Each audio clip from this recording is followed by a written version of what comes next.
bonsoir. Quoi? Qui êtes-vous?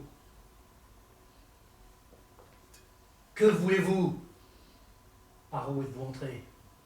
Que venez-vous faire ici? Il n'y a pas d'argent. Vous arrivez trop tard. Je vous préférais lorsque vous posiez des questions. Qui êtes-vous? Qui êtes-vous? Vous ne me croiriez pas.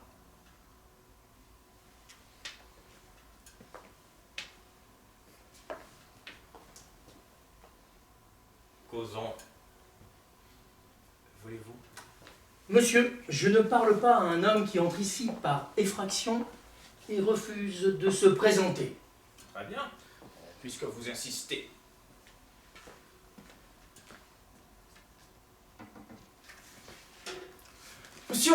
Monsieur, je vous en prie. Sauvez-moi, ils me poursuivent. Ils sont là derrière moi. La Gestapo. Ils m'ont vu. Ils entrent dans l'immeuble. Sauvez-moi. Ne dites rien. La Gestapo? Cache-moi! Cache-moi! Bon, laissez-moi tranquille. N'avez-vous pas de pitié pour une victime? Pour une victime, oui, pas pour un simulateur. Alors ne me demandez pas de raconter des histoires. Écoutez, monsieur, je peux faire deux hypothèses. Soit vous êtes un malade, soit vous êtes un voleur. Si vous êtes un voleur, vos confrères de Gestapo sont passés avant vous sans vous laisser une miette. Si vous êtes un malade... Quelle serait la troisième hypothèse? Vous n'êtes pas un malade? Malade? Le vilain mot, comme un coup de main que la santé donnerait à la mort. Ben, que viendriez-vous faire ici, sinon? On peut trouver bien d'autres raisons. La curiosité. L'admiration. C'est ce que disent tous mes malades. Je viens peut-être pour quelqu'un d'autre. C'est ce qu'ils disent ensuite. Bon, Hélène, admettons que j'ai besoin de vous. Que me proposez-vous? De prendre rendez-vous. À bientôt, monsieur. À une heure qui nous conviendra. À tous les deux. Que nous aurons décidé tous les deux. À dans quelques jours. Impossible! Car demain, je ne serai plus là. Et dans 8 semaines, vous non plus. Pardon? Vous serez à Paris. J'ai la princesse Bonaparte. Puis à Londres. À Maresfields Garden, si ma mémoire est bonne. Maresfields Garden. Mais je ne sais pas ce que vous racontez. Vous pouvez dire tout ce que vous voulez. De toute façon, je n'ai rien prévu. Si. Je n'en sais rien. Si vous y serez bien. Vous aimerez le printemps londonien. Vous serez fêté. Et vous parviendrez à finir votre livre sur Moïse. Je vois que vous lisez la presse scientifique. Comment l'appellerez-vous déjà? Oui. Moïse et le monothéisme. Je préfère ne pas en dire ce que j'en pense. Je n'ai pas encore choisi le titre. Moïse et le monothéisme. Pourquoi pas? La suggestion est... Vous vous intéressez à la psychanalyse? À vous seulement. Qui êtes-vous? Mais le plus étrange, c'est que vous regretterez Vienne. Sûrement pas! On ne savoure le goût du fruit qu'après l'avoir mangé. Et vous êtes de ces hommes qui n'ont de paradis que perdu. Oui, vous regretterez Vienne. Et vous la regrettez déjà, puisque depuis un mois, vous refusez de partir. C'était par optimisme. Je croyais que la situation allait s'arranger.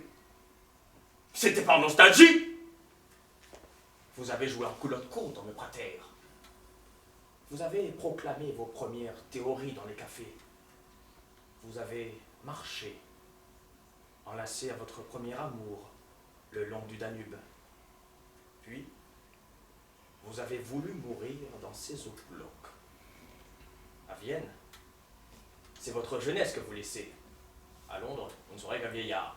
Et pourtant, comme je vous envie. Qui êtes-vous? Vous ne me croiriez pas. Alors sortez. Comme vous devez être lasse du monde pour vous débarrasser si tôt de moi, je vous aurais cru plus accueillant envers les malades. Docteur Freud. Vous me mettez dehors? Est-ce comme cela qu'on traite un névrosé lorsque vous êtes le seul recours? Imaginez que je vous quitte pour aller me jeter sous une voiture! Vous tombez mal.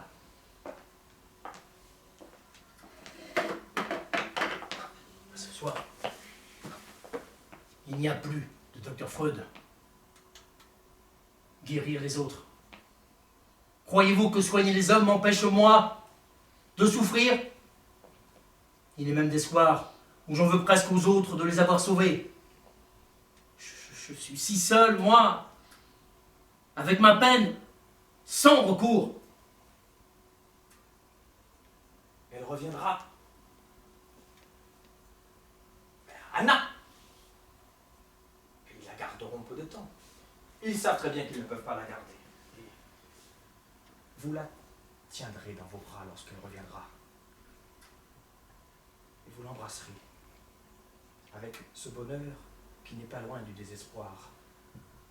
Avec ce sentiment que la vie ne tient qu'à un fil.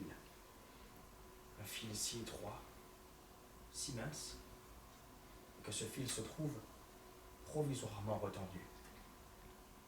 C'est cette fragilité-là qui donne la force d'aimer. Qui êtes-vous? J'aimerais tellement vous le dire quand je vous vois comme cela. Vous avez besoin de moi? Oui. Non. Bon, c'est-à-dire j'ai été ridicule. L'optimisme m'avait brouillé la tête. Bon, en vérité, il me paraît douteux que vous puissiez m'aider. Que je puisse vous aider, naturellement. Ils se croient tous uniques quand la science présuppose le contraire. Je vais vous aider, puisque de toute façon, cette nuit, il faut attendre. C'est curieux. Je n'ai pas très envie de vous ménager. Vous avez raison.